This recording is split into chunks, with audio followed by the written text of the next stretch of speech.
Big game coverage live from Los Angeles. Powered by AA Best Bail Bonds, Nearside App, Texas Cheer Liquor, and Southern Recipe Small Batch Pork Rinds. San Antonio Sports Stars AA Best Bail Bonds Big Game coverage is brought to you by AA Best Bail Bonds, Nearside App, Texas Cheer Liquor, and Southern Recipe Small Batch Pork Rinds. Welcome back to halftime on San Antonio Sports Star, ESPN AM 1250 and 103.3 FM. We're on the go at sasportstar.com. We're also on the road. We are in Los Angeles right now. Radio Row here for Super Bowl 56, and we have a special guest. You may recognize her if you're watching this on YouTube or on Facebook. It is Annie Agar from Bally Sports. I understand this is your first Radio Row. How's it going for you? It is. It's exciting. It's a lot. It's a lot. And I heard the last year was very different because of COVID and everything, and we're finally seeing people we hadn't seen in a very long time in the media industry, and it's very cool. I gotta say, I love it. Okay, now here's the thing. During the commercial break, Jason Minix was asking you to ask me about something, okay? Because there's a rumor going around that James Pledger, who, by the way, is dressed very nice today, tried to help coordinate my outfits for this trip, and it didn't go well this morning. I like what you have. I like what you got going on. There's a little white collar. Yeah, the white collar looks good, but the thing was that I had a cardigan on this morning, dear. and I didn't know if that was a go or not. Dear. What are you starring in, Harry Potter? No, we don't do partying. Also, it's Los Angeles. It's like 80 degrees outside. Yeah. I'm glad you went with the button down. Yeah, I left it. I was like, I walked downstairs and I was like, it's time for Political Science 1301. Yeah, exactly. But very nice. I wanted you to be one of our guests, and I'm going to show you one last thing on my phone.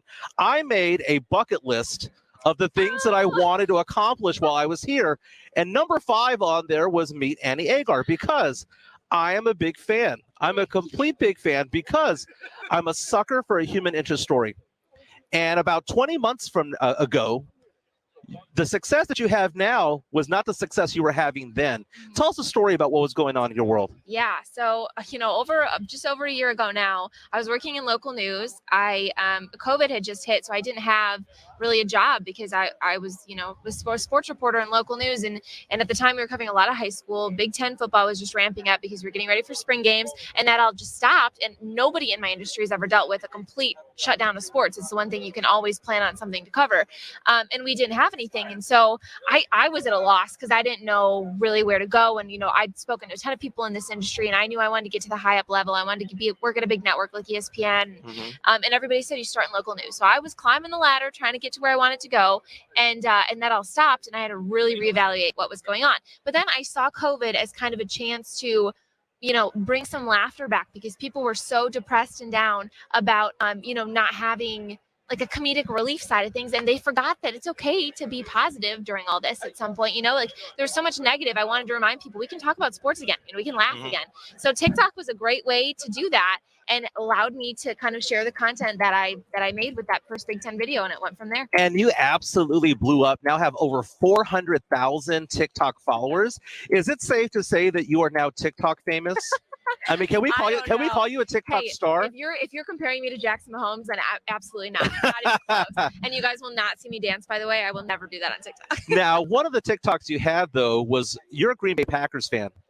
And I assumed that you were at a bar watching the game, assuming that they were going to beat the Niners. And then I'm assuming that the play that we saw your reaction from was the blocked punt that was returned for a touchdown, and the Packers lost, right? That was the one. Yep. So question for you is, what was it like going through that experience and sharing it on TikTok? And the second thing was, how difficult is it being an Aaron Rodgers fan these days? It is so tough, Michael. No, I love my Packers. And I think what's hard about it is I'm the complete idiot. I was born in Detroit, right? Packers fan. Born and raised, I like to say, though, because my best friend growing up was from Wisconsin. And my family are all Lions fans, but I would go over to my best friend's house every Sunday, and I'd come home, and I was younger, and I'd say, hey, they don't cry on Sundays. I think I want to be a Packers fan. I was dead serious about it. Dead serious. So I became a Packers fan, and then I went from Detroit in Michigan to Chicago. Literally the two places you don't want to live if you're a Packers fan. So I think what was great about that bar video, I was at a bar downtown Chicago.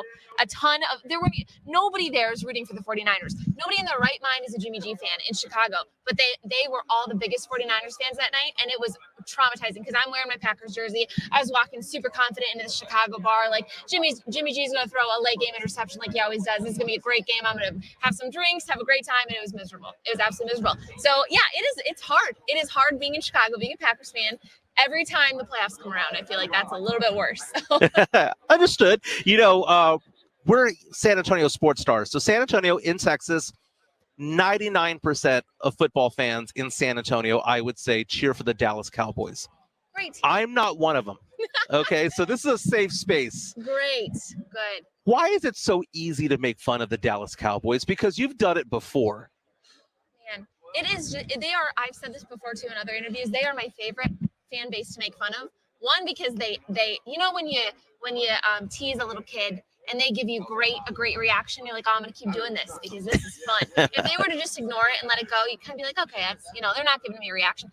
You guys always give me a reaction, and I love it. I love every second of it. I think one of my favorite tweets I put out this year, and mind you, I had this prepped. I had picked the Cowboys to lose that game against 49ers. I knew it was coming, and I had this tweet prepped where I was going to say, if I wanted to watch Cowboys get beat, or I was going to start up this new show Yellowstone. I said, if I want to watch this new, I wanted to watch this new show Yellowstone, but if I want to watch a bunch of Cowboys get beat, I just watch the playoffs.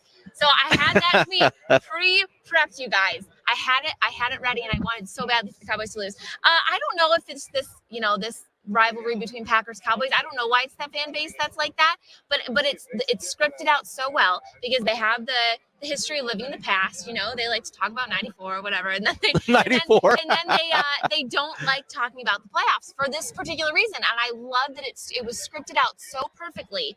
It just worked out great for me. So I think that's why it just is. It lines up. I love talking about them, and I love the reaction. Sorry.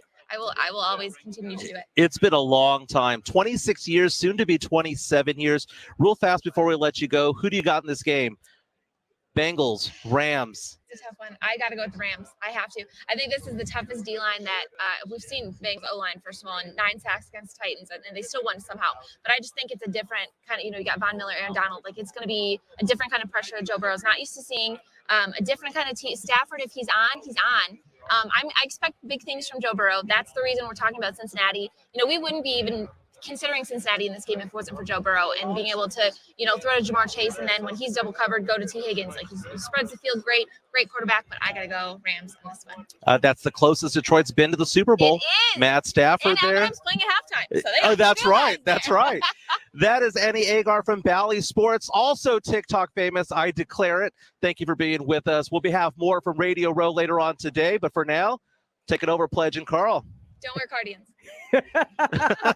I will always wear cardigans. I'm sorry. That's my swag. That's my style. It's a good look. I like it. It goes well with a bunch of things. I love it. Thanks so much for everything out there. Annie, have a great one. Mike, enjoy yourself out there on Radio Row.